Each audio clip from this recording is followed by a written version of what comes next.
Have you ever felt that crushing weight of knowing that to get where you want to be, you will need to leave behind everything and everyone you know? That feeling of being in a room full of people you love, knowing that soon you will be completely alone because you have chosen a path that no one can understand.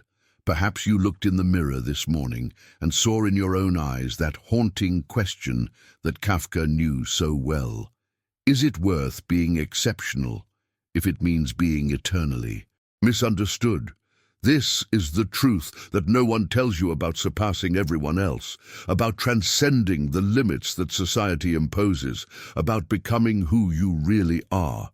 There is an invisible price, an emotional cost that takes its toll in loneliness, in sleepless nights questioning your choices, in relationships that dissolve because you can no longer pretend to be who you were before.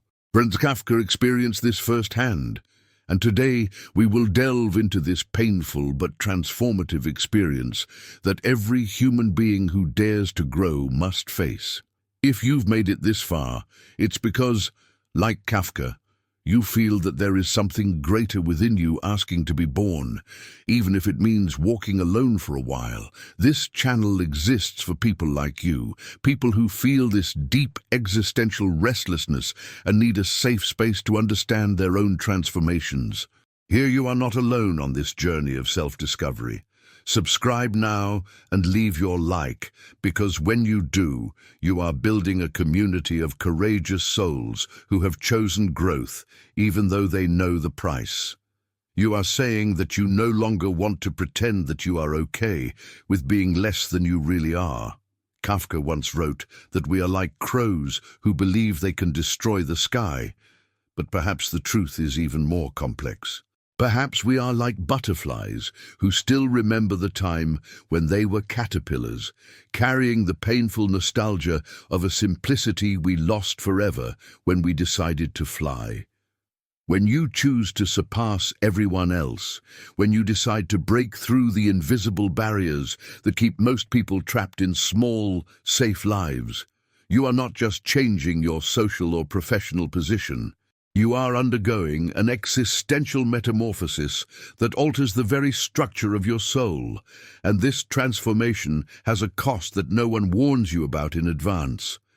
The first price is ontological loneliness, that feeling of speaking a language that no one around you understands. Kafka experienced this intensely in Prague, being Jewish in a Christian society, speaking German in a Czech city, being a writer in a family of merchants. It was as if he existed in multiple dimensions simultaneously, never able to be completely understood in any of them. When you decide to grow beyond what your family, friends, and community expect of you, you begin to inhabit that same liminal space. Your conversations become exercises in constant translation, trying to explain visions and insights that emerge from a reality you are constructing on your own. This loneliness is not just social, it is metaphysical. It is the feeling of discovering truths about existence that seem obvious to you, but sound like madness to others. It is as if you have developed new sensory organs that pick up frequencies of reality that others cannot perceive. You talk about infinite possibilities, and they hear unrealizable fantasies. You share your discoveries about the hidden patterns of life, and they see only coincidences. Gradually, you realize that you are becoming a kind of stranger in your own life, someone who constantly needs to modulate their language, tone down their intensity, simplify their complexity in order to maintain basic human connections. The second price is the overwhelming responsibility of authenticity. When you exceed the expectations and limitations that others have for you, when you break the prefabricated mold of ordinary life, you become responsible for creating your own reality from scratch. There are no more excuses, no more security in being able to blame circumstances or other people for your choices. Kafka knew this viscerally. In his diaries, he constantly struggled with the feeling that he was creating not only literature, but his own existence through writing, word by word, sentence by sentence. It was a freedom that was both terrible and beautiful at the same time. This responsibility manifests itself in every decision you make. When you know you can be more, do more, and make more of an impact on the world, every moment of procrastination becomes an act of betrayal against your potential. Every time you choose ease over growth, you feel the weight of that choice in your chest. It's as if you carry within you an idealized version of who you can become, and that version constantly watches you, judging you with the severity of someone who knows exactly what your untapped capabilities are. There is also the price of losing innocence. When you decide to see beyond the illusions that keep most people comfortable, when you question the fundamental structures of society, work, relationships, reality itself, you can no longer return to a state of blissful ignorance. Kafka wrote about this masterfully in The Metamorphosis, where Gregor Samsa wakes up transformed into a giant insect. The metamorphosis is irreversible. Once you see through social constructs, once you realize how artificial so many of our daily concerns are, you can no longer participate in them with the same naive seriousness as before. You watch people worrying intensely about social status, external approval, accumulating material possessions, and you feel a melancholic compassion, like someone watching children playing house. You understand that these games have their value, that they provide structure and meaning for many people, but you can no longer invest your emotional energy in them in the same way. This creates a subtle but constant isolation, a feeling of observing human life from a slightly elevated perspective that paradoxically makes you feel more distant from humanity itself. Have you ever felt the weight of knowing that you can't go back, that every insight you gain separates you a little more from the world you knew before? Have you ever experienced that bittersweet feeling of growing beyond the people you love, knowing that this growth is necessary but painful? If you are experiencing this now, leave a comment. I chose to grow, even if it meant loneliness. Your courage in sharing this may be exactly what someone who feels isolated on their journey needs to read today. Sometimes, knowing that we are not alone in this experience is the first step in transforming loneliness into creative solitude. The third price is what Kafka would call the anguish of continuous transformation. When you choose to surpass everyone else, you are not doing so just once. You are choosing a way of life based on constant expansion, perpetual questioning, and refusing to accept limitations as definitive. This means that you can never completely settle into a fixed identity. You can never say, "Now I have reached my final destination." You become like the protagonist of the trial, always on trial, always being questioned by life, always needing to prove and disprove your own existence. This dynamic creates a unique form of existential anxiety. While most people struggle against change and seek stability, you find that you must fight against stagnation and seek constant transformation. But transformation is, by its very nature, uncomfortable. It is the process of dying to who you were and being born as who you are becoming, and this symbolic death happens repeatedly throughout your journey. Each milestone you reach quickly becomes a starting point for the next challenge. Each victory turns into a new responsibility. Kafka experienced this as a writer, always dissatisfied with his work, always feeling that he had not fully captured the truth he was trying to express. Even his most brilliant works seemed to him to be imperfect approximations of a broader vision he carried within himself. This constant dissatisfaction was not neurosis or lack of self-esteem. It was the mark of someone who had chosen to grow continuously, who had made a pact with his own evolution. The fourth price is creative solitude, which is different from ordinary solitude.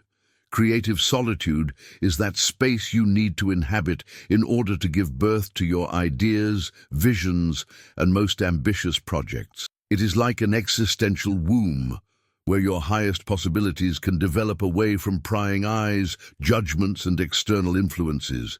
But this space, as necessary as it is, can become oppressive. There are times when you wonder if it's worth having so many ideas if there's no one to truly share them with. Kafka spent much of his adult life in this creative solitude, writing during the early hours of the morning while the world slept, exploring psychological and philosophical territories that his contemporaries could barely imagine. His diaries reveal a man constantly in dialogue with his own possibilities, always trying to articulate experiences for which there were no adequate words. This is the reality of those who choose to go beyond. You often find yourself creating new languages for new experiences, building conceptual bridges to territories that have not yet been mapped by the collective consciousness. But perhaps the most profound price, and also the most transformative, is the death of the social ego. When you genuinely transcend the limitations imposed by society, when you stop seeking external approval and start living according to your own deepest values, you need to let the version of yourself that existed to please others die. This is a real death, not a metaphorical one. The person you were, with all your social survival strategies, your defense mechanisms, your carefully constructed masks, must be consciously dissolved to make room for the person you really are. Kafka wrote about this experience with painful precision. A book should be the axe for the frozen sea within us. When you choose to surpass everyone else, you become both the axe and the frozen sea. You need to break down your own internal structures, challenge your own limiting beliefs, question your own deepest motivations. It is a process of relentless self-analysis that can be extremely uncomfortable, but it is absolutely necessary to access your highest potential. This process of social ego death often happens in waves. You have moments of intense clarity where you see exactly who you are becoming and feel extraordinary freedom, followed by periods of confusion and mourning for the simplicity you have lost. It's like learning to breathe at a higher altitude. At first you feel dizzy, disoriented, questioning whether you really belong there. But gradually, your lungs adapt, your circulation adjusts, and you discover that you can not only survive at this new altitude, but thrive in ways that were impossible at the previous level. There is also the price of existential hypersensitivity. When you break down the barriers that limit common perception, you not only develop a greater sensitivity to opportunities and possibilities, you develop a greater sensitivity to everything, to the pain of others, to the injustices of the world, to the contradictions of human existence, to the devastating beauty of life in all its complexity. Kafka felt this intensely. He couldn't simply ignore the alienation he saw around him. He couldn't pretend he didn't notice the absurdities of the social and bureaucratic systems that governed human life. This hypersensitivity becomes both a blessing and a curse. On the one hand, it allows you to create, love, experience life with a depth that most people never know. On the other hand, it makes you vulnerable to levels of emotional pain that can be overwhelming. You can no longer watch the news with indifference. You can no longer ignore the suffering that exists around you. You can no longer settle for superficial answers to deep questions. You become like an extremely sensitive antenna, picking up signals at frequencies that most people automatically filter out. But herein lies one of the most beautiful and paradoxical aspects of surpassing everyone else. The loneliness that initially feels like punishment gradually reveals itself as a portal to a deeper, more authentic connection with life. When you stop trying to fit into other people's expectations, when you completely accept your own uniqueness, something extraordinary happens. You begin to attract people who resonate with your authentic frequency, people who have also chosen to grow beyond conventional limitations. Kafka, despite all his apparent loneliness, maintained deep correspondences with other writers, thinkers, and seekers who understood his vision. His letters reveal someone capable of extraordinary intellectual and emotional intimacy when meeting kindred spirits. Loneliness had become not isolation, but a form of natural selection, attracting only connections that were truly nourishing to your soul. The price of surpassing everyone also includes the responsibility of becoming an example. Like it or not, when you break limitations that others consider insurmountable, when you demonstrate through your own life that it is possible to transcend difficult circumstances, you become an involuntary inspiration. This means your choices don't just affect you. Each time you choose to grow over stagnation, each time you choose authenticity over conformity, you are sending ripples through the collective consciousness field that can touch lives you don't even know about. This responsibility can be overwhelming. There are times when you wish you could just give up, take the easy way out, stop fighting the chains of mediocrity. But you discover that you can no longer do this in good conscience, not because someone is forcing you, but because you have developed an intimate relationship with your own potential, and betraying that relationship would be like betraying your own soul. Kafka understood this deeply. Even in his most desperate moments, he continued writing, continued exploring, continued seeking ways to articulate truths that few dared to confront. It wasn't masochism or obsession. It was love, a deep love for the human possibility of transcendence, even if that transcendence was accompanied by suffering. But perhaps the most surprising discovery is that all these prices, all these hardships, gradually turn into gifts. Loneliness becomes creative solitude. Responsibility becomes authentic personal power. Hypersensitivity becomes deep compassion. The death of the social ego becomes birth of the true self. Continuous transformation becomes an existential adventure. You discover that you were paying not for a punishment, but for an initiation into the deepest mysteries of the human experience. The truth that Kafka intuited and that his work articulates with surgical precision is that surpassing everyone does not mean becoming superior to others. It means becoming more completely yourself. It means stopping fighting against your own nature and starting to collaborate with it. It means accepting that you came into this world with unique gifts that only you can offer, and that hiding these gifts to fit in is a form of violence against life itself. The price that no one warns you about is not a punishment for ambition or the desire to grow. It is the natural cost of any real transformation. It's like the price a butterfly pays when it stops being a caterpillar. It loses the security of crawling on the ground, but gains the freedom to fly. You lose the simplicity of your previous life, but you gain access to dimensions of experience that were completely unimaginable in the previous stage. When you truly understand this, when you fully accept both the costs and benefits of choosing to grow, something magical happens. You stop resisting your own evolution and start dancing with it. Solitude becomes a sacred space where you connect with the deepest aspects of yourself. Responsibility becomes an opportunity to contribute meaningfully to the world. Constant transformation becomes an exciting adventure rather than a threat to your safety. Franz Kafka lived this complex dance between growth and loneliness, between authenticity and alienation, between genius and suffering. His life and work show us that it is possible to not only survive the prices of outrunning everyone else, but to turn those prices into fuel for an extraordinarily rich and meaningful existence.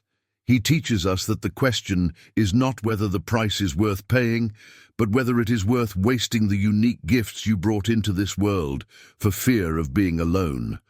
The loneliness you feel when you choose to grow beyond conventional limitations is not a bug in the system. It's a feature. It is the space necessary for your uniqueness to flourish without external interference. It is the fertile silence where your most original ideas can germinate. It is the distance necessary for you to see patterns that are invisible to those who are very close to the situation. And in the end, you discover that you were never truly alone.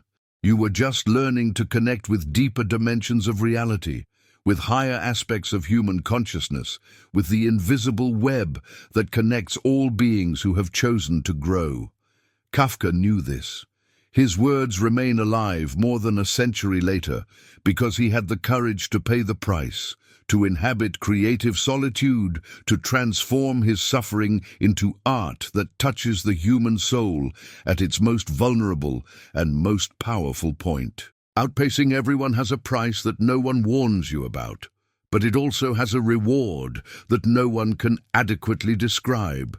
The experience of being completely alive, completely present, completely yourself, in a world that constantly invites you to be less than you really are. And this experience, this way of being in the world, is worth whatever price you have to pay for it.